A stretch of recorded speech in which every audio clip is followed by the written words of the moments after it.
اعوذ باللہ من الشیطان الرجیم بسم اللہ الرحمن الرحیم۔ السلام علیکم۔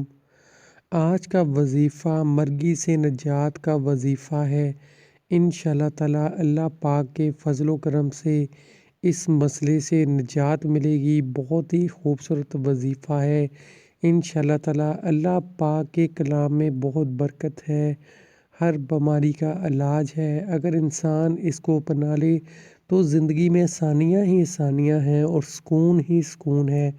حضرت پیر مہر علی شاہ صاحب رحمۃ اللہ نے ایک شخص کو مرگی کے لیے علاج بتایا کہ باوضو حالت میں 7 مرتبہ سورہ فاتحہ پڑھ کر نمک پر دم کریں اور اس طریقے سے بیمار استعمال کریں کہ ہر روز کھانے سے پہلے اور بعد اور سونے سے پیشتر اور جاگنے کے بعد گویا روزانہ 6 بار نمک چکھ لیا کرے۔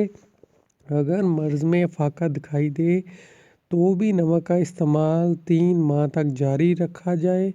اگر مریض یہ عمل پابندی سے کرے تو انشاءاللہ تعالی اس مرض سے نجات پائے گا۔ انشاءاللہ تعالی اللہ پاک کے فضل و کرم سے اس مرض سے نجات ملے گی۔ اللہ پاک شفا عطا فرمائے گا۔ اللہ پاک ہم سب مسلمانوں کی مدد فرمائے، مشکلات کو حل فرمائے۔ آمین۔ خدا حافظ۔